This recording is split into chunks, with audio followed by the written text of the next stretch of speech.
Ok, on se retrouve pour un nouveau podcast. Déjà, je te remercie d'être présent. Juste avant que tout commence, je te présente Fitness World Nutrition.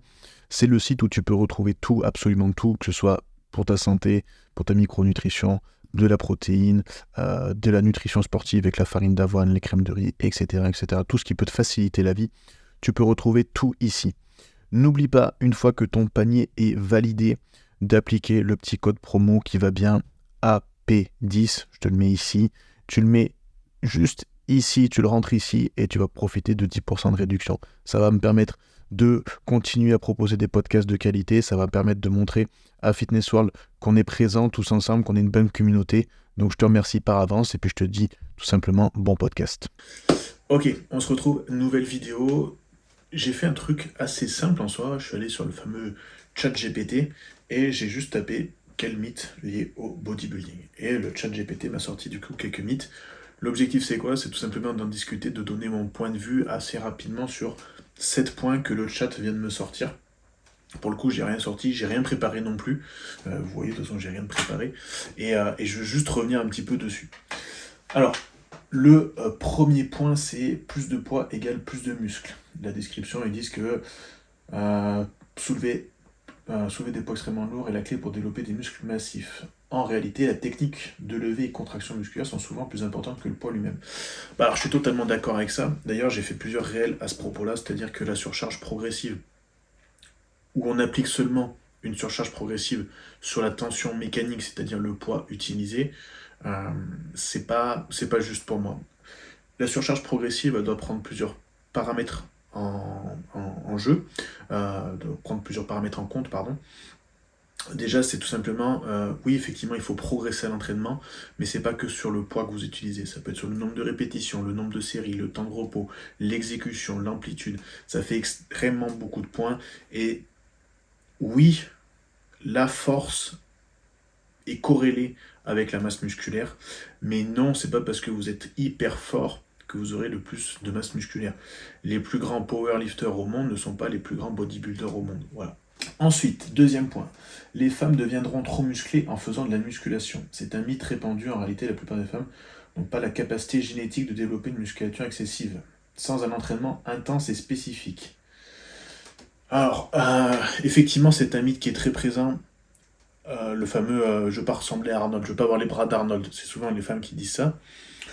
Pour aller jusque-là, effectivement, il faut vraiment, vraiment s'entraîner. Et puis même avoir une capacité génétique effectivement très importante. Et puis, on va pas se mentir, se supplémenter de façon un petit peu supra-physiologique.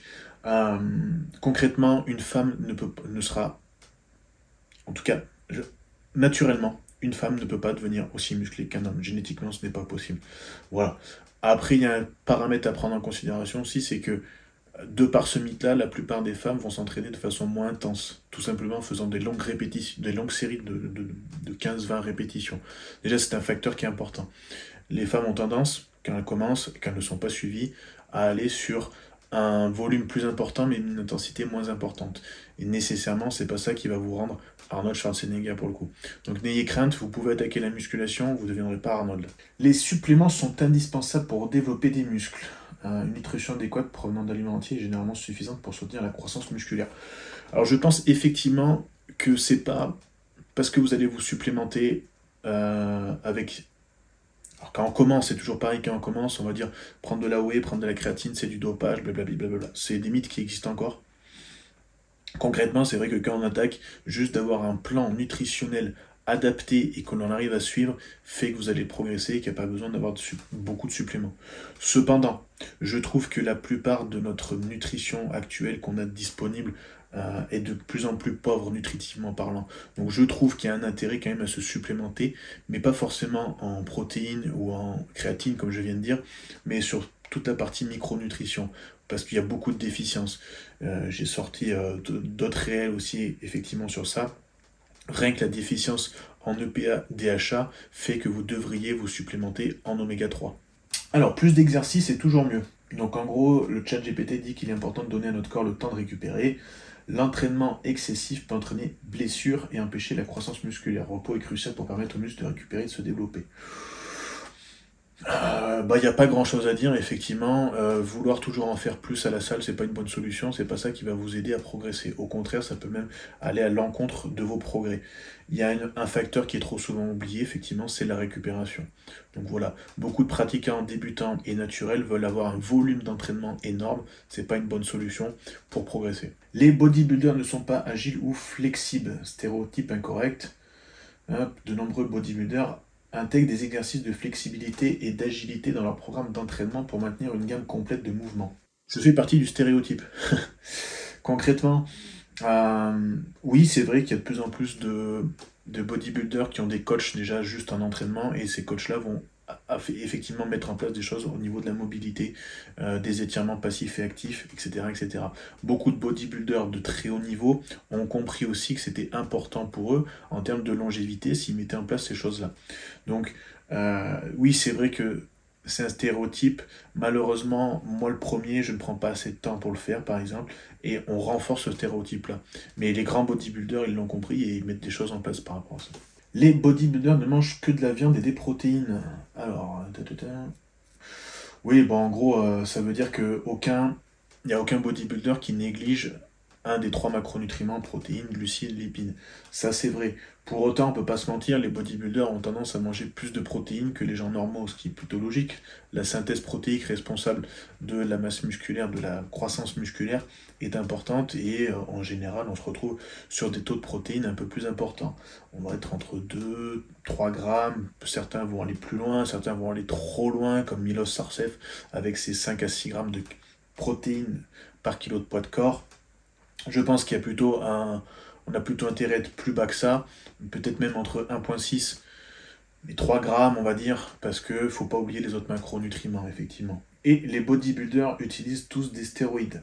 Alors, bien que certains bodybuilders professionnels, les bodybuilders n'utilisent pas ces substances. Tous les bodybuilders n'utilisent pas ces substances. De nombreux athlètes atteignent des niveaux élevés de musculation grâce à un entraînement intense et une nutrition appropriée. Alors, c'est vrai que dire tous les bodybuilders ou tous les pratiquants de musculation utilisent des stéroïdes, ça serait vraiment être stéréotypé une fois de plus les pratiquants. Concrètement, ce que j'arrive à observer quand même, c'est qu'il y a de plus en plus de personnes qui vont toucher à des produits dopants. Avec l'arrivée des SARMs, avec l'arrivée d'Internet où on peut commander de tout et n'importe quoi, avec typiquement le clenbutérol qui n'est pas un stéroïde à proprement parler, est énormément utilisé et vraiment trop utilisé pour le coup.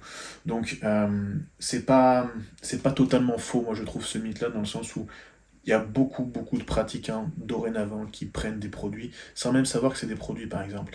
Et ça, c'est vraiment important de le dire. Et il y a beaucoup aussi de coachs, je suis obligé de le dire aussi, qui vont eux-mêmes emmener les pratiquants vers l'utilisation de produits dopants parce que d'une, ça permet de faire un avant-après sympa, parce que de deux, ils vendent des produits, et ça leur permet d'avoir un business qui est florissant. Voilà, faut le dire aussi. Il faut le dire aussi qu'il y a de très bons athlètes naturels.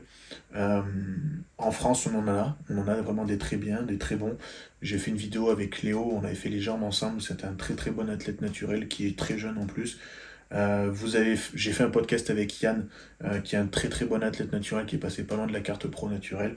Il y a des gens qui ont vraiment des génétiques qui leur permettent d'avoir des très beaux physiques sans prendre des produits, il faut pas le nier.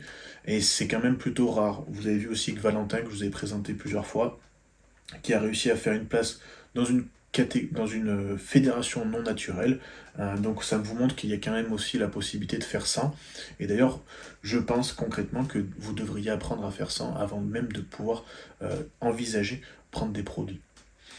Donc voilà pour la vidéo sur les mythes que me relève le chat GPT. Je trouve ça hyper intéressant en soi. Je pense que je referai quelques petites vidéos comme ça en tapant des sujets. Si vous avez des idées de sujets que je pourrais demander à cette nouvelle intelligence artificielle, je le ferai avec plaisir parce que je trouve ça vraiment intéressant. Ça me permet moi de rien préparer et de vous dire vraiment ce que j'en pense. Et une fois de plus aussi, c'est comme les vidéos que je commente de personnes. Là pour le coup, je vise personne, donc au moins il n'y a pas de problème là-dedans. Voilà. Donc voilà, je vous remercie, je vous dis à très vite. N'oubliez pas, les podcasts seront toujours là. toujours présent.